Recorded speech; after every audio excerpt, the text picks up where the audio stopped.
Timnas Ambyar Coach Indra Sapri tamat. Ya, Indonesia harus menerima kekalahan saat menghadapi Uzbekistan dengan skor akhir 1-3 di turnamen Piala Asia U20. Dengan kekalahan ini memastikan Timnas harus tersingkir. Sebelum lebih jauh, aku gak pernah bosan-bosan untuk ingatkan teman-teman, ketika teman-teman tonton video ini, jangan lupa tekan tombol like dan tekan tombol subscribe. Karena aku mendapatkan data banyak yang nonton kanal YouTube Tommy Deski ternyata belum menekan tombol subscribe. Jadi aku harap kawan-kawan melakukannya. Oke, Timnas U20 bersama Coach Indra Sapri sudah melakukan training center ke negara A, B, C, D, E dengan harapan permainan Timnas akan bagus. Kita sudah melihat nih Timnas U20 berlaga di Piala Asia yang ternyata masih jauh dari harapan. Sorotan kepada Coach Indra Sapri pun deras, itu normal karena Coach Indra Sapri selaku yang akan bertanggung jawab atas apa yang terjadi di atas lapangan.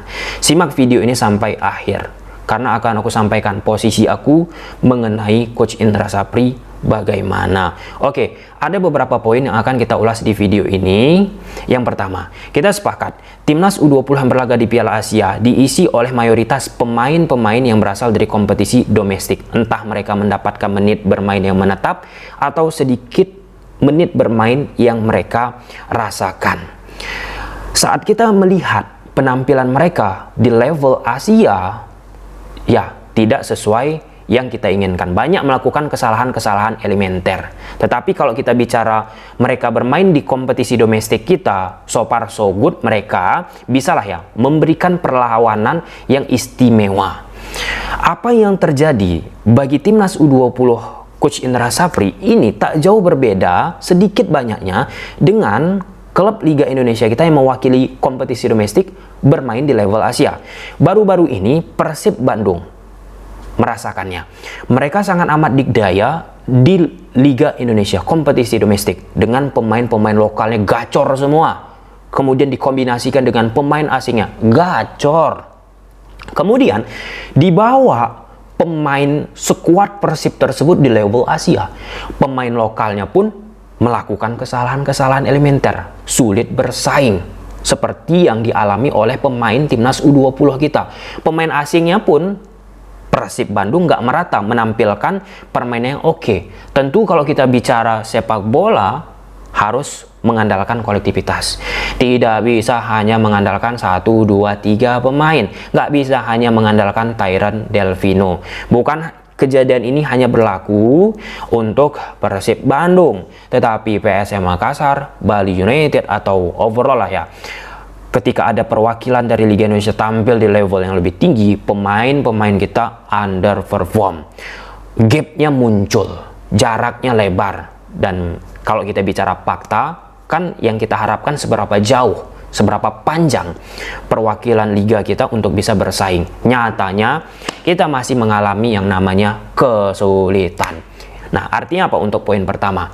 Suka tidak suka, kalau kita bicara kualitas pemain kita kawan-kawan, mereka memang kuat. Mereka memang bisa berbicara di kompetisi domestik. Tetapi kalau kita bicara taring, belum bisa secara sustainability menampilkan permainan yang meledak di level Asia. Karena ini penting kalau kita bicara Timnas U20 untuk regenerasi Timnas kita senior. Di posisi sekarang gapnya bisa kita katakan lebar antara Timnas senior dengan Timnas kelompok usia. Artinya jika Timnas kelompok usia kita lebar gapnya, bagaimana menciptakan regenerasi yang oke di level yang lebih tinggi. Nah, itu yang harus kita cermati kawan-kawan. Kemudian yang kedua, soal kesalahan-kesalahan elementer.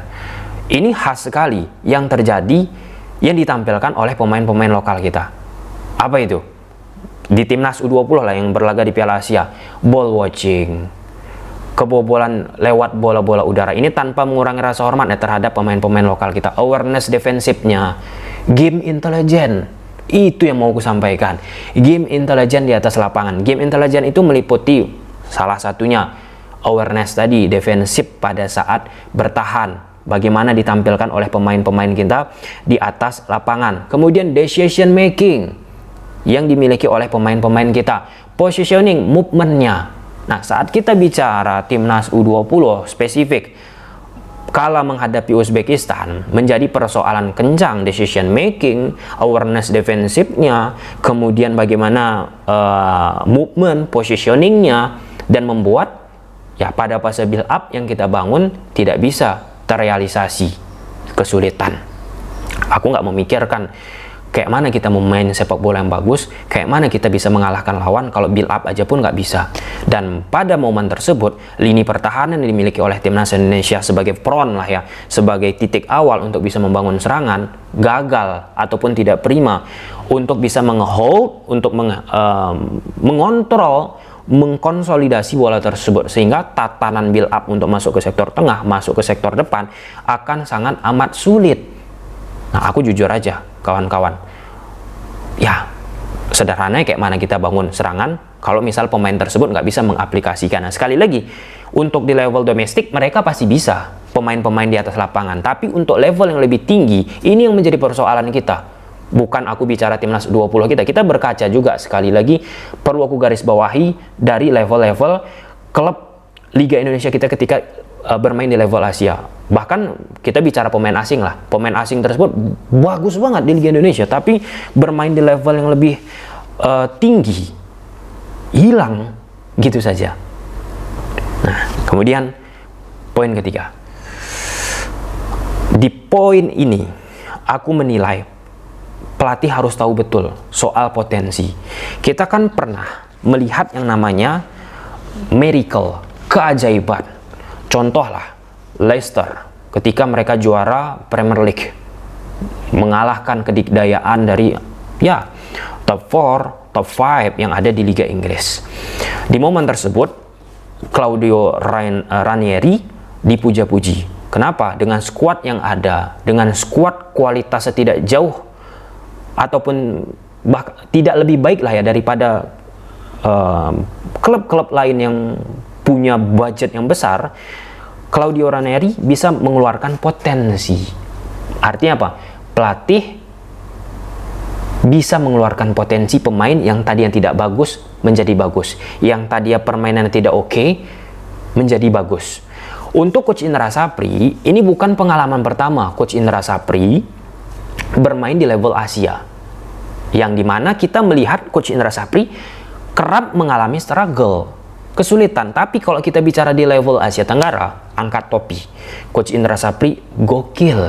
Nah, tetapi kalau kita bicara sekali lagi di level Asia, potensi pemain tersebut ya mentok lah ataupun stuck lah dikeluarkan oleh Coach Indra Sapri, dan muncullah sebuah anekdot jika pemain dari timnas Indonesia tuh mainnya gitu-gitu aja, nggak bisa berkembang, mengandalkan permainan sayap kiri, sayap kanan, crossing, build up sulit untuk terrealisasi di atas lapangan.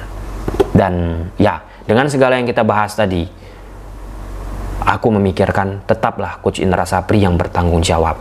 Karena ada fase yang namanya sebelum membentuk timnas ada perekrutan pemain, pemetaan pemain. Di situ sebagai pelatih kepala, ya pasti ia akan juga menilai ataupun mengeluarkan instingnya dalam memilih pemain. Dan ketika salah pilih pemain, ketika tidak tepat memilih pemain, maka konsekuensinya akan sangat amat besar. Termasuk juga kalau kita bicara pelatih kawan-kawan, ada pemain yang tidak terkenal tetapi ia yakin terhadap pemain tersebut, bisa akhirnya pemain tersebut istimewa, keluar potensinya.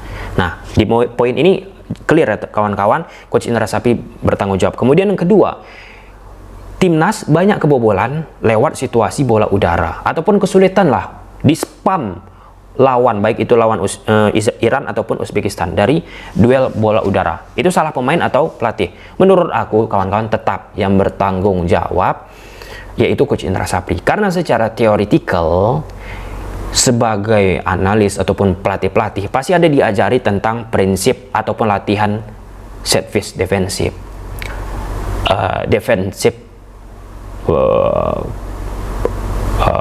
struktural pada saat permainan terjadi di atas lapangan. Itu terjadi saat kita bicara hal tersebut. Apa yang diajarkan di kursus ataupun semacam seminar, whatever apapun lah itu, ya lawan pada saat membangun serangan pertama-tama ya positioningnya, movementnya harus benar dulu. untuk kita mengantisipasi shape kita, strukturnya, balance nggak, cover terjaga atau tidak. Kemudian kedua, kita tentu harus mengantisipasi upaya yang dilakukan lawan lewat tendangan ataupun umpan crossing yang mereka lakukan. Kita cegah, kita pepet terus-menerus. Itu bisa terjadi di atas lapangan kalau poin pertama tadi tereksekusi. Memang ini terkesan enak diucapkan, tetapi secara teori pelatih tetap yang harus bertanggung jawab. Terlepaslah di atas lapangan bagaimana situasi yang terjadi, itu kan masalah kualitas pemain tadi. Tetapi kita bicara yang lebih tinggi ya, sumbunya, pelatih yang tetap bertanggung jawab. Nah, saat kita bicara timnas U20 ini, bukan hanya berlaga di Piala Asia, bola udara menjadi persoalan seperti yang sudah kita bahas sebelumnya. Di uji coba pun bola udara menjadi persoalan, terlalu gampang. Lawan diberi untuk melakukan crossing tanpa ada gangguan yang agresif. Dan itu sangat amat disayangkan. Dan yang ketiga, tentu timing sangat amat penting. Timnas kita pemainnya ada loh lompat, ada loh mengganggu lawan seperti Iran ataupun Uzbekistan, duel di udara. Tapi lompatannya tidak prima, tapi ball watching, tapi tidak agresif, powernya tidak ada. Bahkan saat kita bicara melawan Uzbekistan, postur kita nggak terlalu jomplang, rata-rata lah. Menariknya pemain kita yang lebih tinggi daripada pemain Iran, bahkan bisa pemain yang nggak tinggi ini, pemain kita yang tidak lebih tinggi daripada pemain Uzbekistan, pemain Uzbekistan yang tidak tinggi ini bahkan bisa memenangkan duel udara. Itu kayak mana lagi? Padahal posturnya kita lebih unggul. Kembali, artinya apa? Game intelijen yang dimiliki oleh pemain-pemain lokal kita saat kita bawa di level Asia ini harus memang didongkrak, harus memang ditingkatkan. Lewat apa? Lewat pembinaan, lewat pelatihan. Nah, tetapi untuk konteks circle ataupun lingkup timnas U20 yang harus bertanggung jawab tetap Coach Indra Sapri. Jadi kesimpulannya, menurut aku posisi Coach Indra Sapri dengan pengalaman rentetan yang sudah dilakoni oleh Coach Indra Sapri di level Asia, harus ini dievaluasi oleh PSSI. Kita bukan bicara di Asia Tenggara, tetapi level yang lebih tinggi di Asia, kawan-kawan. Nah, realistisnya apa? Harus fair juga, harus adil. Kita sudah melihat pelatih-pelatih sebelumnya sudah melakukan luar biasa dikdayanya, tetapi dipecat juga. Ya, ini menurut aku wajar sih. Saat kita sudah melihat beberapa kali kesempatan yang dimiliki oleh Coach Indra di level yang lebih tinggi untuk melakukan regenerasi terhadap pelatih, terhadap posisi dari Coach Indra Sapri, agar pelatih-pelatih muda pun terekspos. Mungkin bisa saja lebih baik daripada Coach Indra Sapri. Oh ya, walaupun itu gambling, tetapi bukan tak mungkin. Setiap pelatih itu ketika berbicara di level Asia, kadang pembacaan instingnya lebih baik lah mungkin daripada Coach Indra Sapri. Oke, well done. Gimana menurut teman-teman? Silahkan tulis di kolom komentar. Bye.